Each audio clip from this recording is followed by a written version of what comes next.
স্মরণ করে দেহত্যাগ করেন, তিনি অবশ্যই সেভাবেময় এবং তমসাচ্ছন্ন জড় প্রকৃতির অতীত। অনু থেকে সূক্ষ্মতর সকলে বিধাতা জড় বুদ্ধির অবশ্য ধাতাম অচিন্তন গল্পম আদিত্য পাঠ করলাম। এ বলে আমি আমার গীতা পাঠ ভালো ভালো খবর নিয়ে আবার রংপুর আসবো ইনশাআল্লাহ।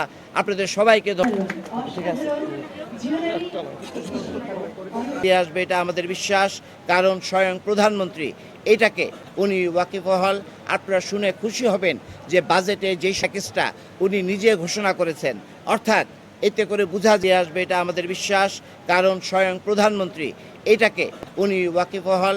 আপনারা শুনে খুশি হবেন যে বাজেটে যে প্যাকেজটা উনি নিজে ঘোষণা করেছেন, অর্থাৎ এতে করে বোঝা রেকর্ড শুনবো না।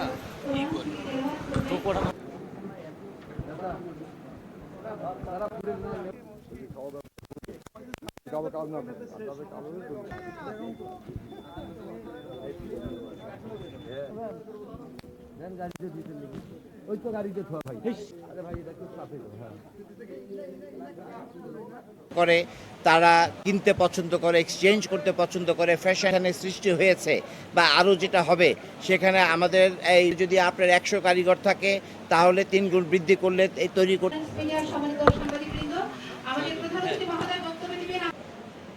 গোল্ড সেক্টর যে কোনো স্মাগলিং পণ্য না। যেই অলংকার আপনার মায়ের গায়ে, আমার স্ত্রীর গায়ে, আমার বোনের গায়ে, সেটা কোনো স্মাগলিং পণ্য হতে পারে না। সরকার উপলব্ধি করেছে পৃথিবীর কোনো জায়গায় স্বর্ণ কোনো স্মাগলিং পণ্য না।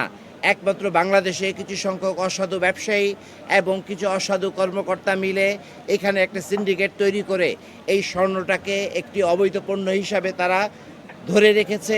এখানে হাজার হাজার কোটি টাকা অবৈধ লেনদেন হয় এই অসাধু ব্যবসায়ী এবং অসাধু কর্মকর্তাদের মধ্যে।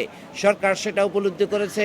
মাননীয় প্রধানমন্ত্রী, মাননীয় অর্থমন্ত্রী, মাননীয় বাণিজ্য মন্ত্রী সেটা উপলব্ধি করতে পেরে এই সেক্টরটাকে একটি ফর্মালাইজ সেক্টরে রূপান্তরিত করার জন্য ইতিমধ্যে কাজ শুরু করেছে। এবং আমরা যে সমস্ত এই বাজেটে যা পেয়েছি সেটা আমরা কল্পনাও করতে পারি নাই। আশা করি এই মাসের মধ্যে আমরা আপনাদেরকে ইম্পোর্ট এবং এক্সপোর্টের ব্যাপারে একটি সুখবর দেব। আপনারা হ্যান্ড ক্যারির মাধ্যমে 20 কেজি পর্যন্ত স্বর্ণ আপনি দেশে আনতে পারবেন এবং একইভাবে আপনার স্বর্ণ বিদেশে এক্সপোর্টের জন্য আপনি হ্যান্ড ক্যারির মাধ্যমে আপনি নিয়ে যেতে পারবেন। আমাদের এখানের হাজার হাজার কর্মসংস্থান সৃষ্টির ব্যাপারে আমরা আশাবাদী। এবং যারা আপনার স্বর্ণশিল্পী, তারা যারা আমাদের এখানে ইন্ডাস্ট্রি করবে, ছোট ছোট কটেজ ইন্ডাস্ট্রি করবে, তারা যেন স্পেশাল মানে সুদের আওতায়, মানে সর্বনিম্ন সুদের আওতায় 4 to 5% সুদের আওতায় তারা যেন আপনার সহজ কিস্তিতে ব্যাংক লোন গ্রহণ করতে পারে, তার জন্য আমরা কাজ শুরু করেছি। আমাদের এই হারানো শিল্প যেন আবার পুনরুজ্জীবিত হয়, তার জন্য সরকার মন্ত্রী পর্যায়ের 5 সদস্য বিশিষ্ট একটি কমিটি গঠন করেছেন।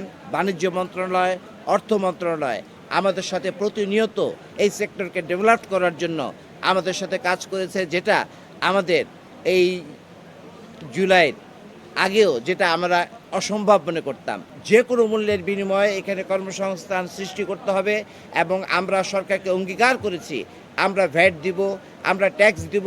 সরকারের এত সুযোগ সুবিধা পাওয়ার পরও আমরা আমাদের সরকারের রাজস্ব খাতকে আমরা সমৃদ্ধি করার জন্য অবদান রাখব। আমরা বাংলাদেশের জাতীয় অর্থনীতিতে একটি ফ্যাক্টর হিসাবে, একটি অপরিহার্য অংশ হিসাবে বাজুস আবির্ভূত হবে, এই আশাবাদ নিয়ে আমরা কাজ শুরু করেছি।